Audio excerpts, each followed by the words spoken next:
What if the reason conversations keep dying on you isn't because you're boring, but because no one ever taught you how to think like a philosopher in real time? Before we dive in, do me a quick favor. Hit that subscribe button, like this video, and stick with me until the end. Because what you're about to learn might genuinely change your love life, your confidence, and the way people experience you forever.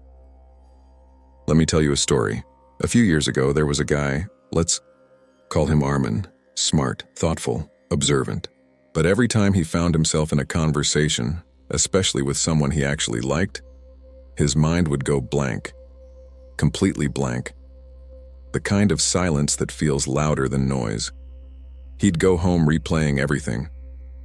Why didn't I say something interesting? Why did I ask such basic questions? Why do I always run out of things to say? One night, frustrated, he stumbled across the writings of Marcus Aurelius, the Roman emperor who ruled an empire, yet spent his nights writing deeply personal reflections about life, human nature, and the mind. And something clicked. Because Marcus wasn't teaching conversation directly, but he was teaching something far more powerful: how to think clearly, deeply, and endlessly. And when you master that, you never run out of things to say again. So today, I'm going to walk you through 10 Marcus Aurelius-inspired suggestions that will transform the way you communicate, so you can mostly never run out of things to say. Let's start with the first one. Number 1, become curious about everything. Marcus believed that the world is in constant motion, and every moment holds something worth observing. Most people run out of things to say because they're not paying attention. Think about it.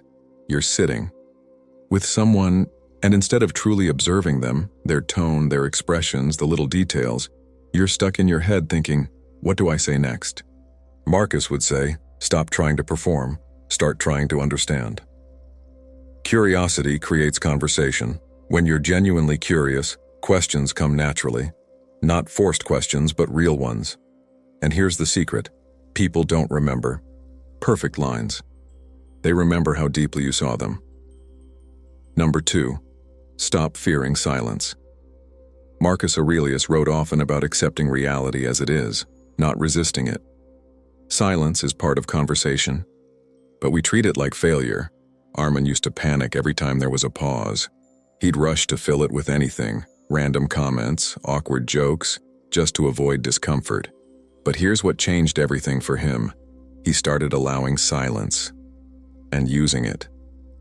Silence gives weight to your words. It creates tension. It makes the other person lean in. Sometimes the most powerful thing you can say is nothing at all.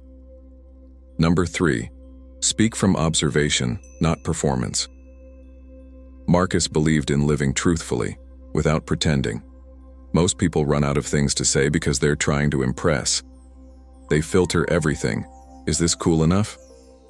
Is this interesting enough? Will they like this? But that pressure kills authenticity. Instead, speak from what you notice. I like the way you explained that. You seem really passionate about this. That's an interesting perspective. I never thought of it that way. Simple, real, alive. Conversation isn't about dazzling people, it's about connecting with them. Number 4, turn everything into a story.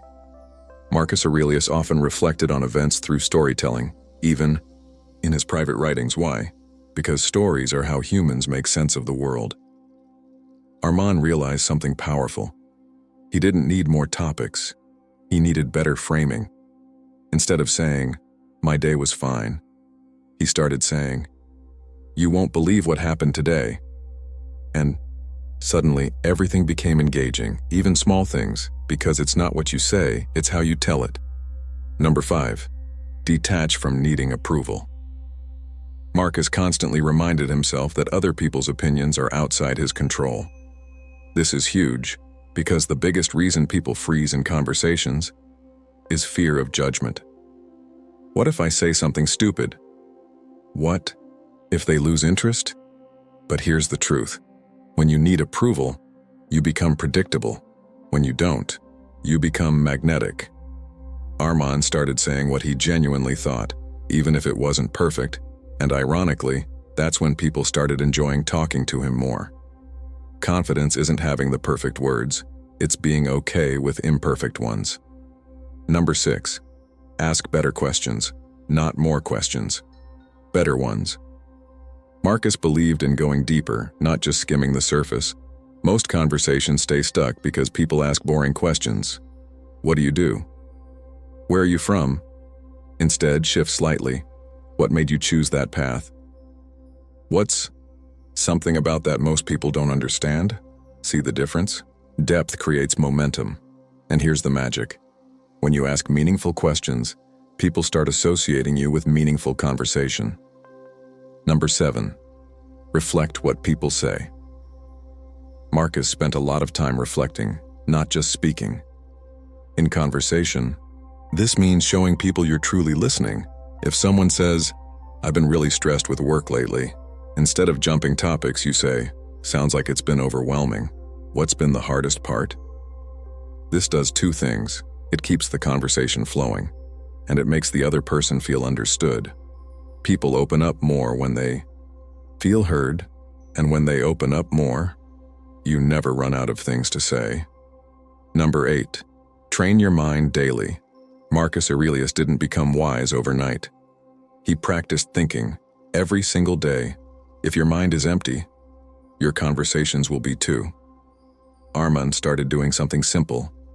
Every day, he'd reflect on one idea, something he learned, something he noticed, something he questioned, and over time, his mind became full of perspectives, stories, and insights.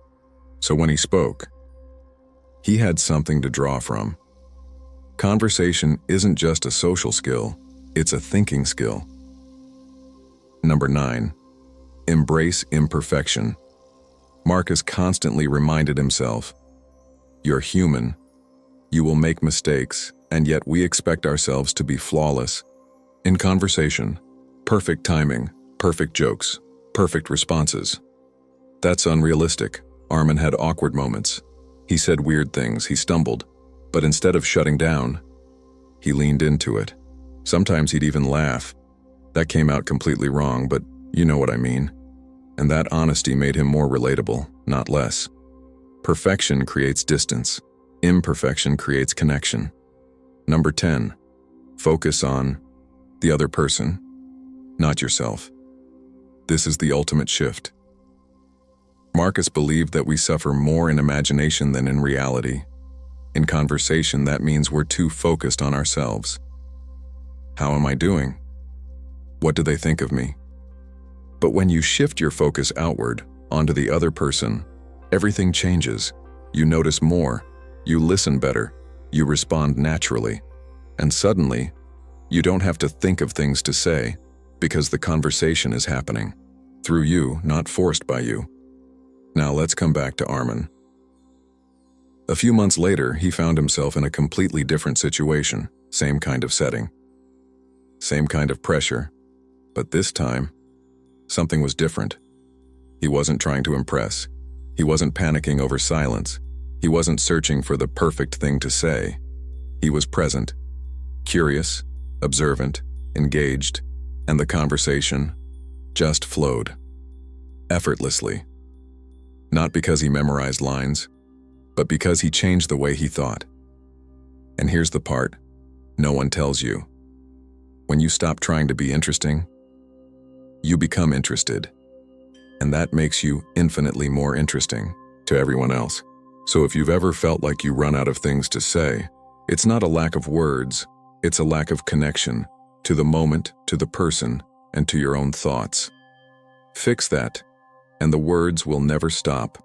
And that's exactly what Marcus Aurelius understood centuries ago. Not just how to speak, but how to see. So start there. Pay attention. Stay curious. Let go of fear, and watch what happens. With that said, thanks for watching, and until next time.